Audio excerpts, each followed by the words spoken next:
얼마 전에 상담을 하러 온 친구가 있었어요. 학원이다 보니까 상담을 매번 하잖아요. 그 상담하러 온 아이들의 유형이 크게 세 가지거든요. 첫 번째, 의지박약형. 그냥 엄마가 오라고 해서 오던가, 또는 그 엄마 또한 좀 적당히 시켰으면 좋겠다, 약간 이런 친구들이 있고요. 근데 이 친구들의 특징은 또 항상 목표는 높아요. 두 번째, 허세형. 뭐 자기가 대치동에서 얼마만큼 공부를 시켰고, 옛날엔 얘가 몇 등이었고, 이런 친구들이 좀 있어요. 친구들이라기보다는 부모님이 많이 그러시죠. 세 번째가요, 진지충. 충이라고 하니까 좀 폄하하는 것 같은데 그렇지 않습니다. 되게 진지하게 학원에서 문제를 해결하려고 하는 친구가 있어요. 이 친구가 딱 그 친구였거든요. 이 친구가 이제 저랑 상담하면서 했던 얘기가 뭐냐면, 공부를 해도 영어가 너무 어렵다는 거예요. 근데 그 중에 가장 어려운 게 뭐냐라고 했을 때 단어래요, 단어. 자기가 단어 열심히 공부한대요. 그리고 학원에서 가끔 가다가 통과를 못할 때는 끝까지 남아서 제시도 열심히 본대요. 학원에서 풀어 오라는 숙제도 열심히 푼대요. 근데 자기가 혼자 풀 때는 좀 해석이 안 된대. 단어를 열심히 외워도 해석이 안 된대. 해석이 안 되는 이유는 여러 가지 원인이 있지만은 내가 외운 단어가 활용이 안 되는 거죠. 듬성듬성 해석이 되는 거죠. 또는 그냥 어렴풋이 뭔가 내가 봤던 단어들의 조합으로 나만의 이야기를 만드는 거예요.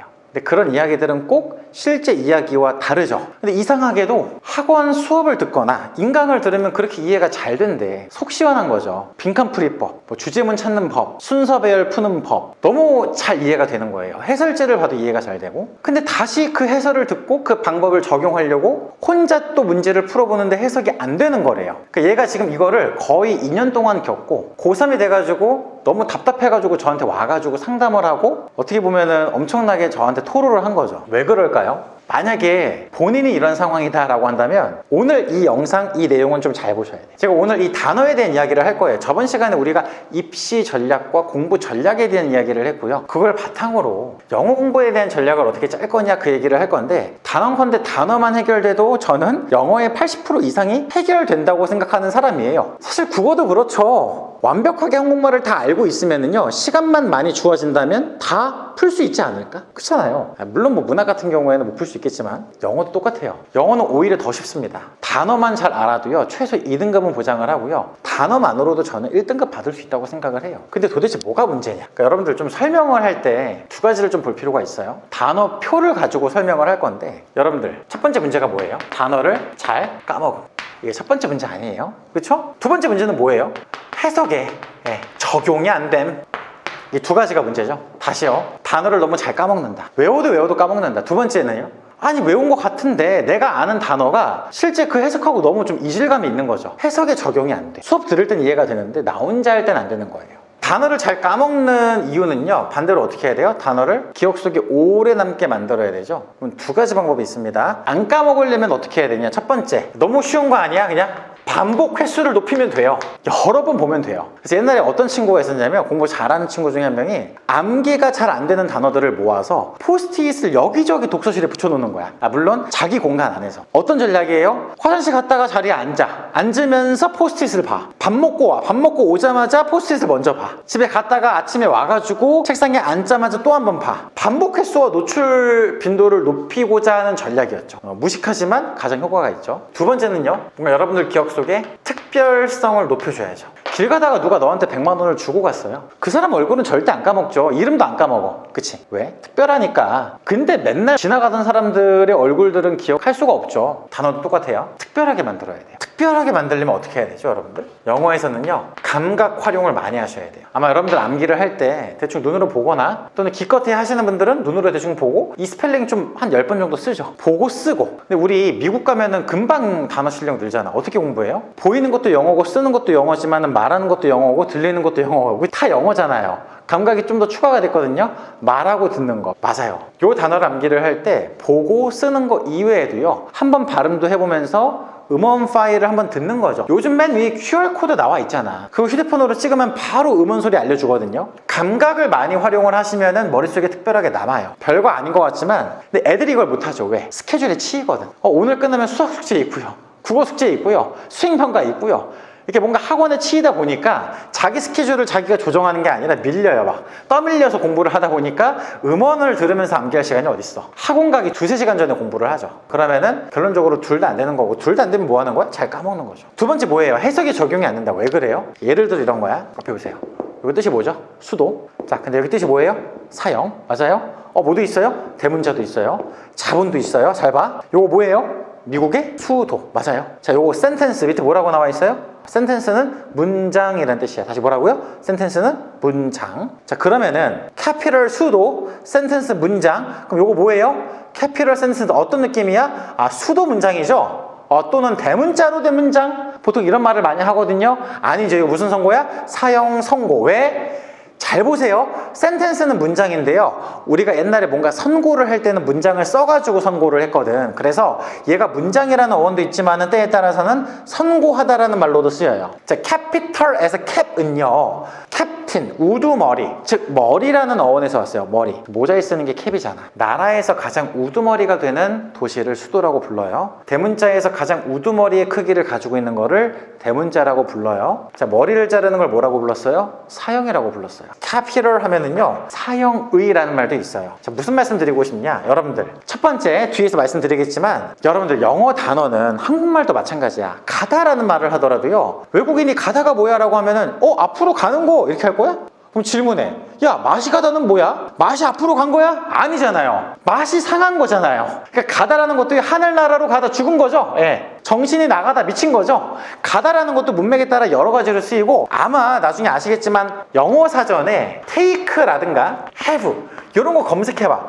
100몇 개, 200몇 개, 300몇 개 나와요. 무슨 말이냐면 한 단어가요, 물론 테이블은 테이블이야. chair은 체어죠. 그쵸? 애플은 애플이죠. 하지만 상당히 많은 어휘가 여러 가지 의미를 내포를 하고 있습니다.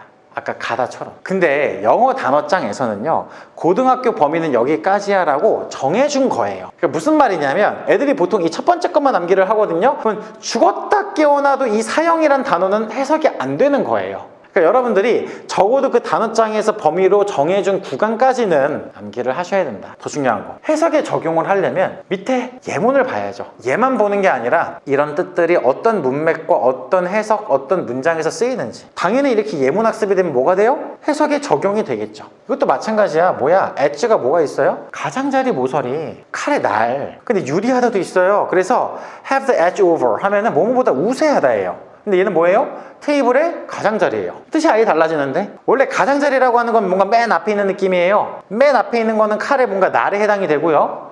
내가 뭔가 맨 앞에 있다는 건 그만큼 우위에 있다는 느낌이 있어서 이런 느낌이 나오는 거고, 이것도 마찬가지야. 뭐 목도 있지만은 나누다라는 말도 있죠. 밑에 있는 예문을 다 보셔야 되겠죠. 그래서 정리를 해줄게요. 일단 여러분들이 하지 말아야 될 거, 꼭 지켜야 될 사항을 먼저 좀 말할게. 일단 몰아서 암기를 하면 안 돼요. 몰아서 암기하면 몰아서 까먹어요. 금방 까먹습니다. 최소한 적게는 2일, 많으면 3일로 좀 나눠서 암기를 해라. 그러니까 3시간 동안 암기하기보다는 1시간이 더 낫다고요. 그리고 그 주 주말에 그 다음 주에 학원에서 볼 테스트 있잖아. 그것들을 그냥 한번 쭉 훑어봐. 암기하는 것도 아니고요, 그냥 훑어보세요. 그리고 어떤 거는 내가 잘 아는 거고 어떤 거는 모르는 거는 체크를 좀 하는 거죠. 그리고 나서 화요일날, 나는 이제 화목토 반으로 잡았어요. 화목반. 보통 영어가 주 이틀이라든가 주 1일이 많긴 하지만은 화목반이라고 해볼게요. 그럼 화요일날 수업이 끝날 거야. 그치? 그럼 당연히 집에 가서 뭐 하셔야 돼? 내일의 수학 숙제를 하면 안 돼요. 기본적으로는 복습하는 게 맞습니다. 물론 복습 안 해도 점수가 나오는 친구가 있어요. 그리고 나서 바로 목요일 테스트 범위의 단어를 모르는 뜻의 형광펜 치는 정도로는 봐주셔야 돼요.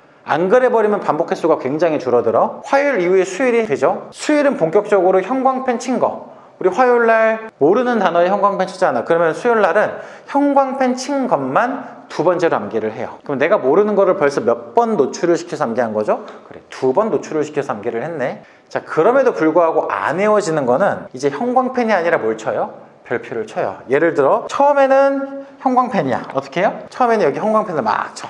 근데 그래도 암기가 안 돼. 그럼 뭐 해야 돼? 별표를 치라고 해, 별표. 그럼 내가 형광펜과 별표를 친 거는 진짜 암기가 안 되는 거겠죠? 네, 그러면은 안 외워지는 건 별표를 쳤단 말이야. 그리고 그거는 나 같으면 포스트잇에 정리를 해놓고 반복 횟수를 좀 높이려고 하는 것도 하나의 방법일 것 같아요. 목요일 드디어 시험날이 됐죠. 어떻게 해야 돼요? 내가 별표 친 거, 형광펜 플러스 별표가 되는 거 위주로 암기를 하면 돼요. 그리고 들어가면 됩니다. 그래서 몰아서 암기하지 말고 이런 식으로 짜잘짜잘하게 나눠서 암기하고 회독수를 늘리는 게 훨씬 더 유리하다. 자, 모든 뜻 암기하셔야 돼요. 그리고 아까 전에 말씀드렸죠. 기억 속에서 특별하게 만들려면 음원 활용하셔야 된다. 감각을 통한 까먹음 방지 효과를 목적으로 한 거예요. 자, 문장 활용, 예문 활용해야 돼. 결국 여러분들이 원하는 거는 단어 테스트 통과예요, 문장 해석이에요? 문장 해석이죠. 그래서 문장을 읽기 위해서는 결국 암기를 하는 거니까, 문장을 읽기 위해서 암기하는 거니까 제발 문장까지 확인을 해라. 그래야지 문장이 읽힐 거다. 자, 그리고 이건 제가 제안하는 거, 누적 테스트를 좀 보면 좋다. 왜냐면 금방 까먹잖아. 그럼 이번 주 화요일에 봤던 건, 저희하고는 그래요. 화요일에 봤던 시험 범위를요, 무조건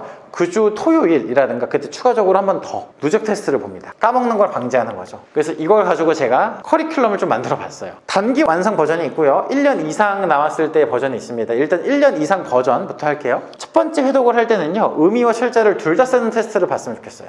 왜냐면 의미로만 테스트, 이거 뭐라고 하죠? 뜻쓰기, 이거는 스펠링 쓰기. 뜻쓰기만 했을 때는 암기가 좀 더 안 된다라는 연구 결과가 있습니다. 그래서 서술형 보지 않지만 철자까지 같이 암기한다는 거는 그만큼 뭘 높이려고? 여러분들 기억 속에 오래 남으라고 하는 작업이에요. 무조건 철자까지 쓰는 연습으로 암기를 해라. 그리고 모든 뜻 다 쓰는 방식으로 테스트를 1회독 돌립니다.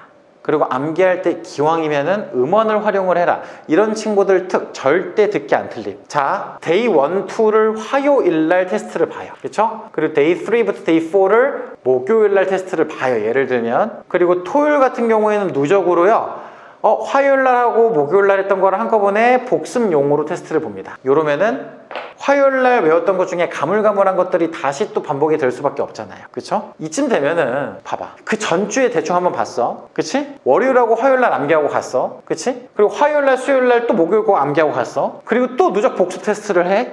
까먹을 수가 없어요, 이거는. 그쵸? 자, 두 번째 회독을 돌릴 때는 보통 한 2달에서 3달? 길면은 한 3달 더 넘어갈 수도 있죠. 그 정도 테스트를 봤을 때 이제 한 번 더 돌려야 돼. 단어책 바꾸는 거 아니야. 그때는 뭐 해야 돼? 똑같이 의미와 철자 쓰기 테스트는 그대로, 모든 쓰기는 그대로. 자, 여기서부터 이제 확장을 시켜야 돼요. 파생어라고 해서 밑에 막 명사형, 그치? 막 동사형 이런 거 나온 거 있어요. 품사가 좀 달라지는 것들이 있어요. 그런 것들을 좀 더 같이 공부를 해주고요. 자, 3회독 할 때는 뭐 하셔야 돼요? 문장 테스트를 보셔야 됩니다. 왜냐면 결국 우리가 읽고 싶은 거는 단어예요, 문장이에요? 그래, 문장이니까 세 번째 회독 돌릴 때는, 그러니까 3개월, 3.5, 3.5라고 해도 대략 1년은 맞아요. 그러면 마지막에는 문장 테스트로 돌린다. 단기 완성 버전은 뭐예요? 처음부터 그냥 개빡세죠. 모든 뜻 쓰고요, 의미와 철자 모두 테스트 볼 거고요, 파생어도 볼 거고요, 문장 테스트까지 한꺼번에 다 하는 거예요. 얘도 똑같습니다. 화요일날 1, 2, 목요일날 3, 4, 토요일날 누적으로 1, 2, 3, 4 이런 식으로 진행을 하는 거죠. 자, 그래서 오늘 여기까지 이야기를 좀 해봤는데요. 사실 이거 말고 문장 해석이 안 되는 원인은요, 뭔가 영어 어순과 한국말 어순이 달라서도 있어요. 이건 다음 시간에 이야기를 할 거거든요. 근데 보편적으로는 단어 문제다. 단어가 잘 안 된다. 대부분 어떻게 하죠? 요거 첫 번째 것만 암기를 하죠. 길면은 여기까지 봐주긴 하지만 학원에서는 결국 여기만 테스트를 보죠. 그래서 공부법에 대한 정리를 다시 한번 하고 마무리하도록 할게요. 몰아서 암기하면 안 된다. 모든 뜻 암기하고 음원 활용해라. 문장 예문 활용해라. 누적 복수 테스트를 통해서 반복 횟수를 늘려라. 요게 당연한 말인데 이거를 반복을 하시면 무조건 점수는 최소 2, 좋게는 무조건 1등급까지 오르니까 꼭 따라해 주시고요. 다음번에는요, 제가 준비한 거 두 번째거든요. 어법 서술형 공부를 어떻게 좀 해야 되고 독해 공부를 어떻게 하는지 요걸로 이어서 설명을 하도록 하겠습니다.